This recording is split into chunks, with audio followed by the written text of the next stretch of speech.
come so far away from home. There's no way I'm turning back now. My destination is unknown, so I'll keep pushing, never slow down. A big blue sky, a pocket of dreams, a head full of hopes, possibilities. I'm taking a chance for detention and the basis for detention. So what is the law and what is the crime that I committed? Pagdating sa trial dyan, tatawagin kita sa witness stand. Being to you the person who arrested me, may I know the reason why? Have you read the documents, or at least have you read the case at that time when you made the arrest, so that you would be guided to what you should know? Yan na yan. Magkaibigan tayo, galing ako dito. Because we were made to go beyond. Nakausap nga natin yung mga inang namatayan ng anak sa war on drugs ni dating Pangulong Rodrigo Duterte. Masaya silang na-aresto na si Duterte, pero panawagan nila magkulong na sana siya. Nagtipo ng mga kaanak ng mga biktima ng umano'y extrajudicial killings no drug war para magdaon sa ganito sa ina ng lumang Pangako Parish sa Payatan, Quezon City. Kwento ni Nanay Teresita, nakita na lang sa kalsada ang kanyang anak na si Donald na bumibon ang tama ng baril noong Agosto 2016 sa Payatan. Napagpintangan daw na nagbebenta ng droga ang kanyang anak. Kwento naman ni Nanay Maria Belen, August 2016 din na pinagbagawa nila ng mga armadong lalaki ang kanyang anak at mga kaibigan nito sa loob mismo ng kanilang bahay. Nakikiusap pa nga raw, nagpulong na lang sila habang nakaluhod, pero ang pagpapatay pa rin daw. Ito ang pahayak na isa sa mga namatayan. May kulong po. Bayan po sa kasalanan. Sa dami po niyang pinapapatay, napatunan niya yung puno. Hindi naman lumaban yung anak ko eh, kasi naglalakad lang sa kalsada eh. Puro likod ang tama. 250, di ba? Ganti ka?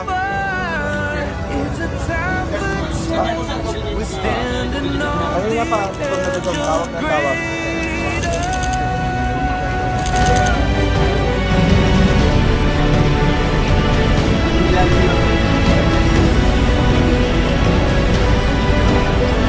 During his speech in Wan Chai, Hong Kong, Duterte insisted his actions were aimed at ensuring peace and order.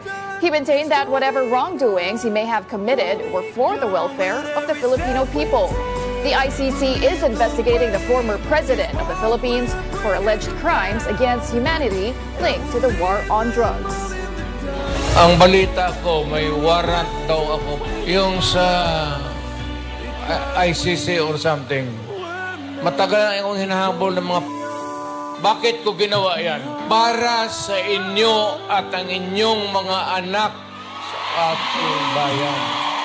Okay lang, tatanggapin ko yan. Eh, wala tayong magawa eh. Hulihin tayo kung ikulong tayo.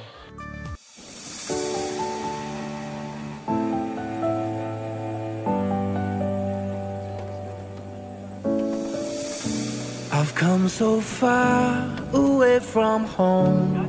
There's no way I'm turning back now. My destination is unknown, so I'll keep pushing, never slow down. A big blue sky, a pocket of dreams, a head full of hopes, possibilities. I'm taking a chance to reach for the stars, for the stars. If I fall, then I'll get back up, try again, come back stronger. No one,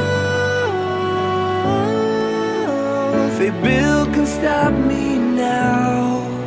Let's keep chasing the sun, do what can be done. Let's go beyond, push the limits, take flight. We'll break through the sky and go beyond the stars. Ang Villamor Air Base kung saan nabanggit na nasa loob si ating Pangulong Rodrigo Duterte at kasama yung ilan sa kanyang legal team. Pero dito sa labas, Tita Winnie, ay nagpunta na dito sa may gate mismo si Senator Christopher Bongo. May bitbit na pizza kapagkat tumawag daw yung anak ng dating Pangulo at nagupundo na daw sila at ipinapaabot na lang kasi ayaw pa rin silang papasukin dito, maging si dating Secretary Silvestre Bello III ay hindi rin pinapapasok. Nandito lang sila mismo sa barrier, sa gate mismo nitong gate 5 dahil ang sinasabi ng mga sundalo sa loob ay wala daw clearance na ibinibigay sa kanila para magpapasok ng kung sino man. Kaya hanggang dito lamang sila sa gate. Yung sa pagkain na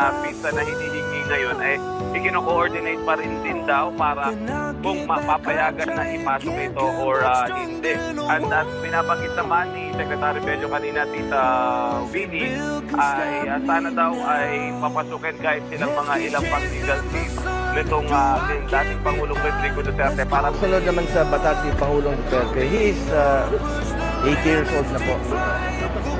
80 years old na po si Tatay Digong. At ginawa lang niya ang trabaho niya para sa bayan. Next step na gagawin ng ating gobyerno, yung EBCS? Well, I don't know what the president himself said that he will not allow ICC to investigate the president because this is an affront to our national sovereignty, and it might create the idea that our justice system in the country is not working. Sir, sabi kayo na bigyan ng warrant of arrest, so sabihin sinasanong Miranda rights si Pangulo? Kung mayroong warrant of arrest, ba't hindi pakita sa amin? Bilang kayo legal counsel. Legal counsel.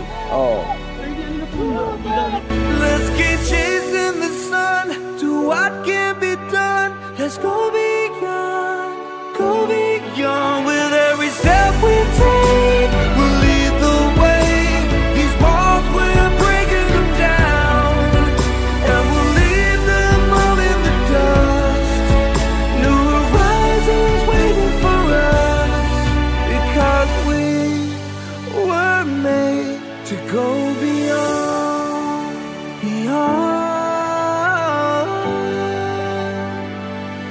to go beyond.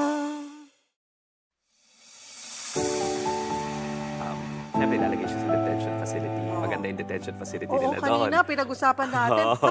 Ayos. You were there, nag-aral ka. Nag-aral ako doon. Napasok mo ba yan? Nakita mo ng Doon kami banda sa Scheveningen tumira. Beach yan. Malapit yan sa beach, no? Tapos may sarili silang kitchen, may sarili silang computer. By the way, wala lang internet connection. May sarili yung TV. Unlike yung kay Senator Laila de Lima, walang TV, walang aircon, di ba? Walang computer, walang kahit ano, walang ref, no? Dito may kitchen sila. Pwede sila magluto doon. In fact, pwede pa nga sila yung may exercise open area pa sila, no? Meron pa silang mga programs for that. So, maayos pa. Actually, maswerte-swerte. Nabanggit, may library, may spiritual room. May spiritual, at may dumarating na spiritual director.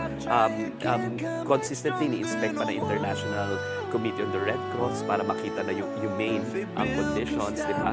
Ikukumpara mo yan, di ba, dun sa mga taong na biktima, dun sa marahas na rehimen. Napakaswerte. Yun ang lagi mo sinasabi. Napakaswerte. Komportable yung magiging Trinato siya bilang tao. Tinatrato siya bilang tao. Hindi katulad ng mga pinatay na parang trinato hindi tao.